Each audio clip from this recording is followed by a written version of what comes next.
बात 1893 की है। अमेरिका के शिकागो में वर्ल्ड फेयर लगा हुआ था और उस वर्ल्ड फेयर में पूरे देश भर से एक से बढ़कर एक साइंटिस्ट और इंजीनियर्स अपनी बनाई चीज़ों को दिखाने आए हुए थे। वो दुनिया का सबसे बेहतर प्लेटफॉर्म था जहां आप अपनी बनाई हुई नई नई चीज़ों को दिखा सकें ताकि आपको इन्वेस्टर्स मिल सकें और कस्टमर्स मिल सकें।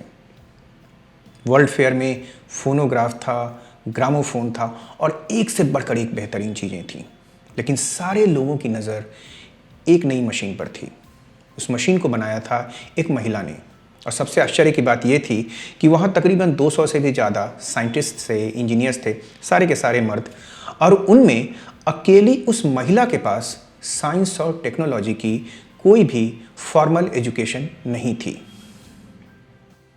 उस मशीन पर लोगों की नज़रों का पड़ना स्वाभाविक था। वो डिश वॉशर सिर्फ 2 मिनट में 200 से भी ज़्यादा डिशेस को धो सकता था। मार्केट में पहले से भी डिश वॉशर्स थे, लेकिन ये पहला ऐसा डिश वॉशर था जिस पर से लोगों की नज़रें नहीं हट पा रही थी।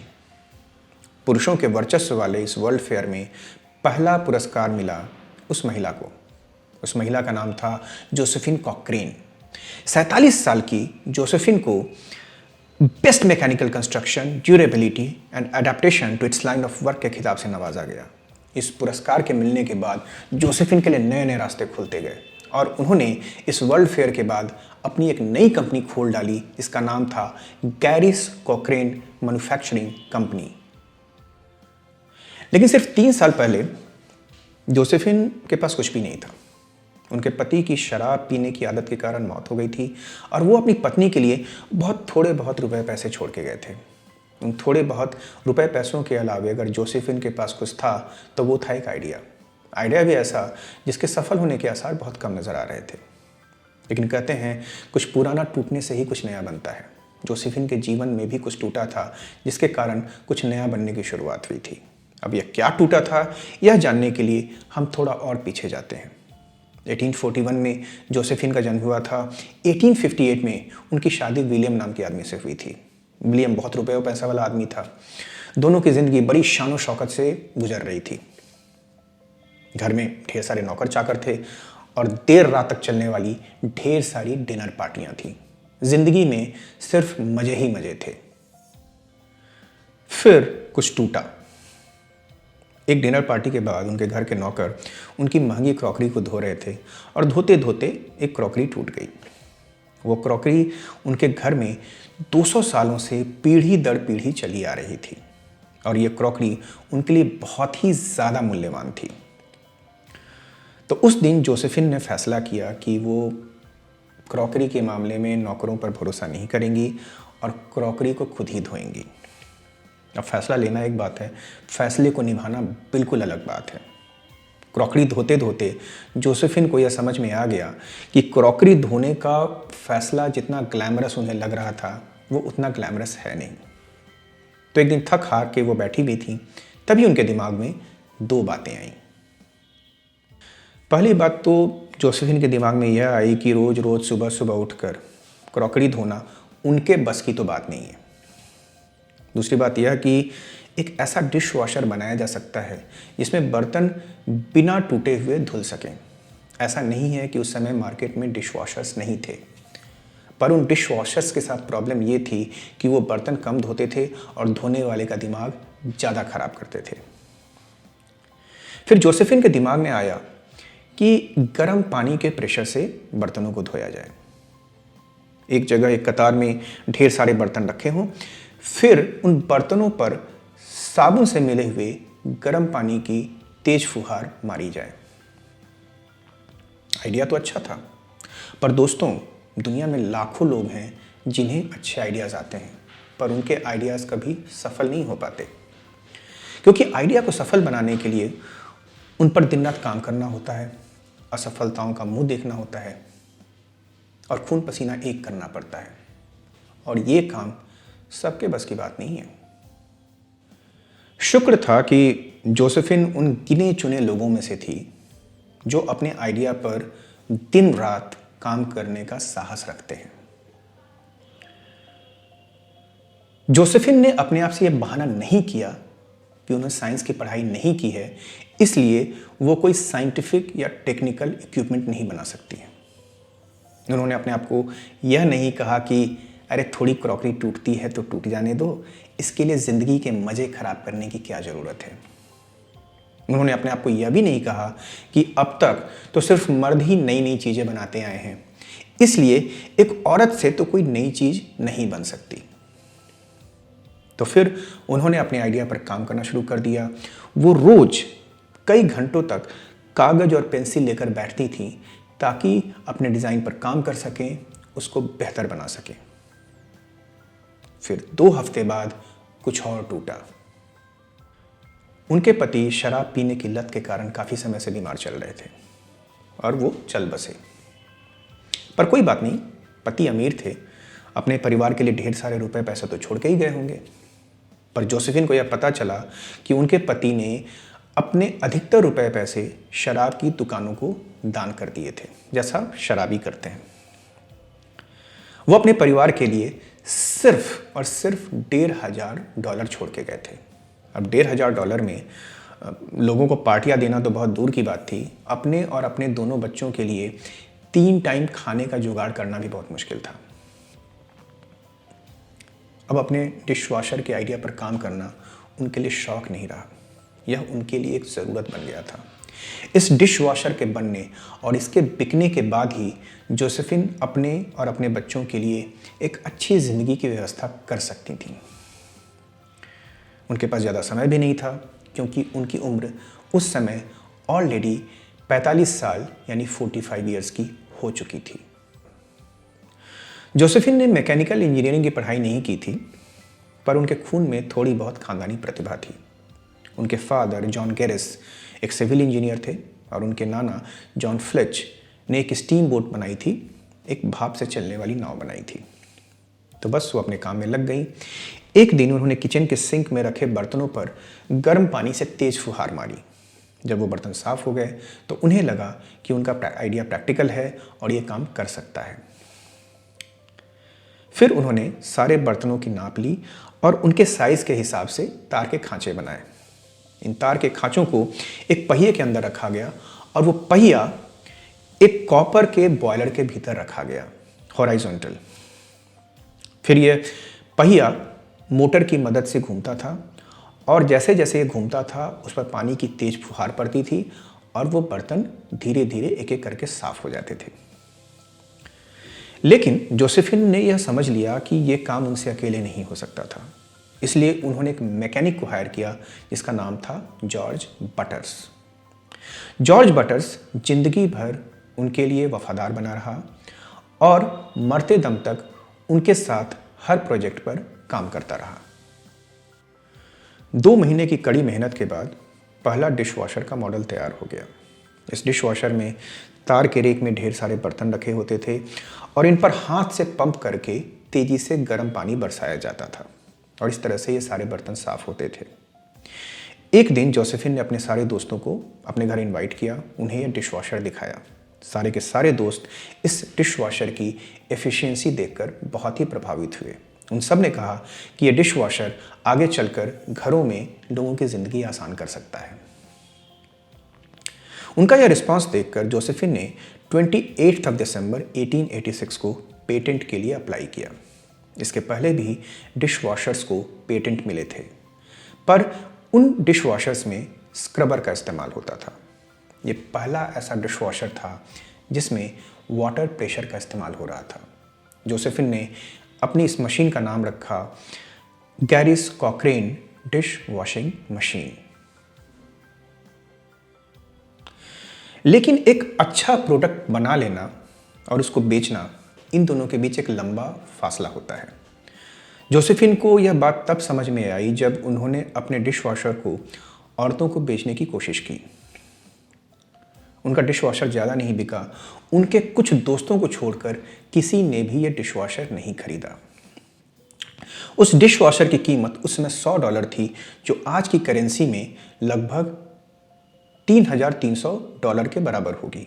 हमारी करेंसी में अगर हम उसको कन्वर्ट करें तो वो लगभग 3,15,000 रुपयों के बराबर होगी। अब आप ही बताएं हमारे समाज में कितनी महिलाएं हैं जो इतना महंगा उपकरण अफोर्ड कर सकती हैं, और उस समय तो ईएमआई का सिस्टम भी नहीं आया था।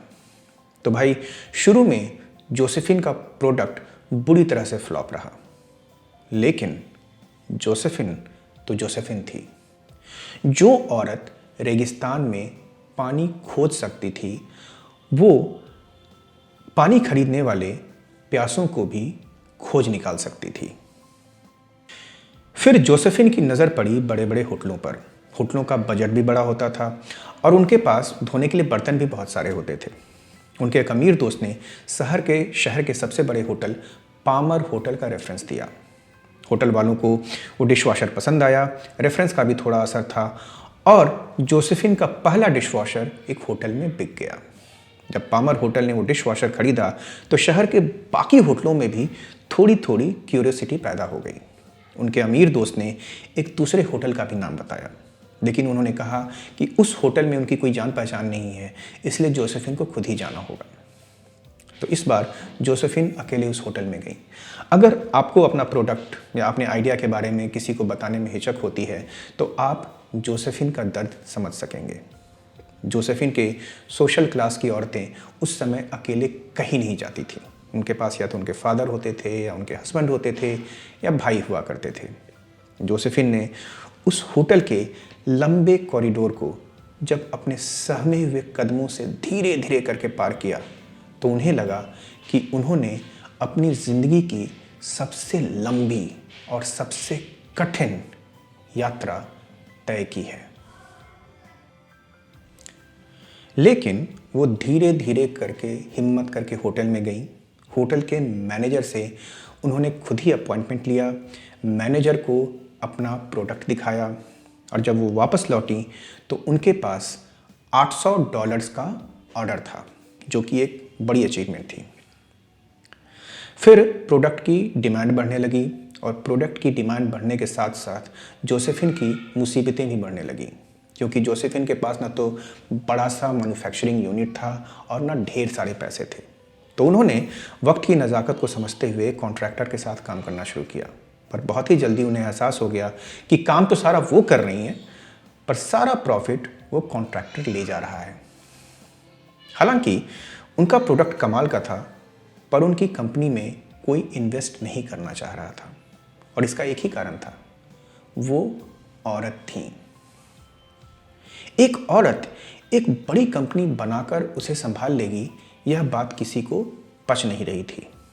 एक औरत रोज घर में ढेर सारे बर्तन तो धो सकती है, पर बर्तन धोने वाली मशीन को इन्वेंट करके उसकी कंपनी बनाकर उसे सक्सेसफुली चला सकती है, यह बात उस समय के समाज के लिए विश्वसनीय नहीं थी, अनबिलीवेबल थी।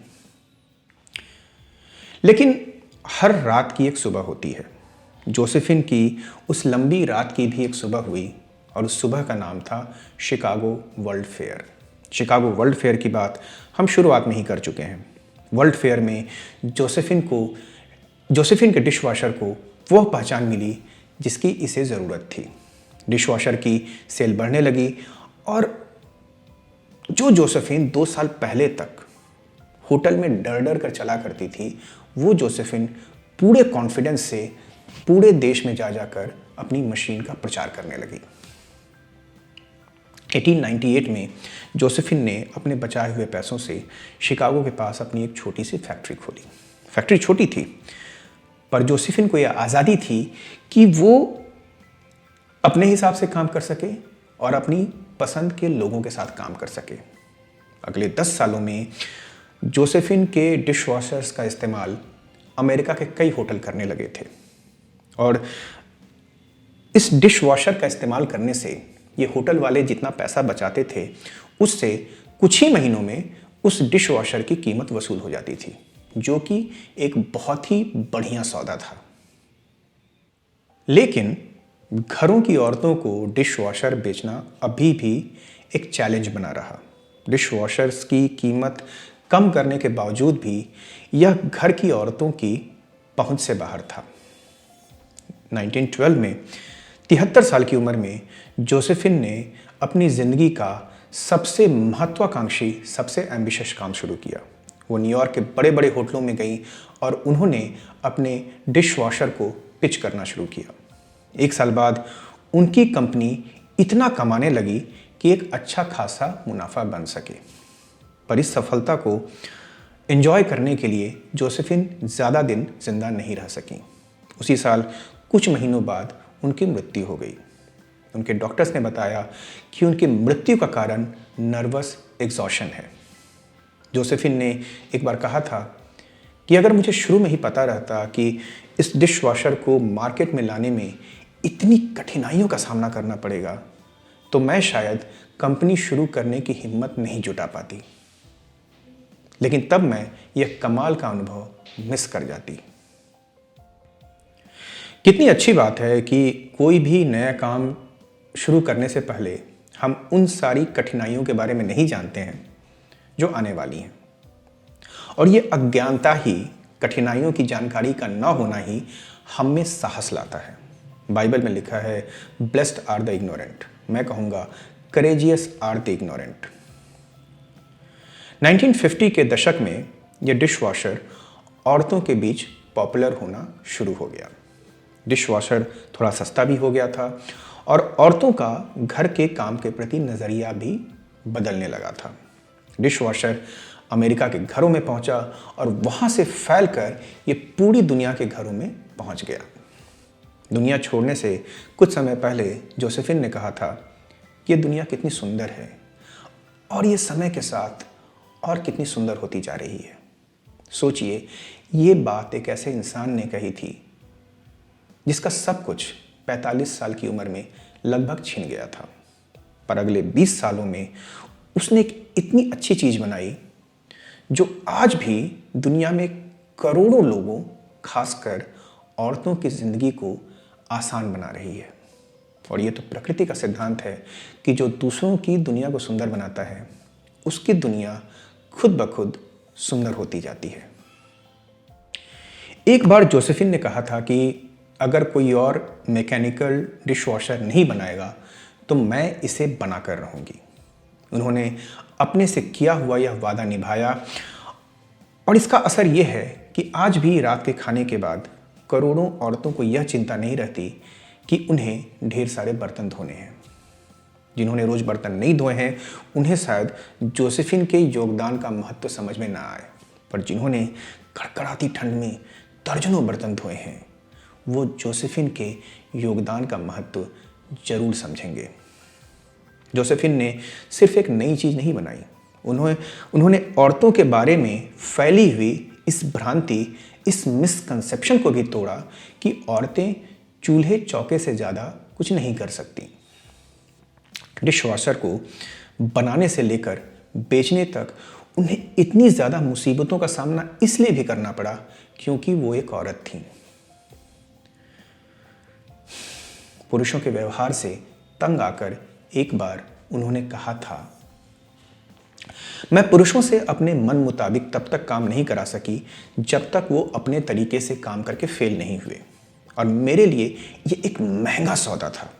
वो जानते थे कि मैं मैकेनिक्स यानी यांत्रिकी के बारे में थ्योरेटिकल रूप से कुछ भी नहीं जानती, और तब उन्होंने मुझ पर जोर डाला कि मैं अपने आविष्कार पर उनके हिसाब से काम करूं।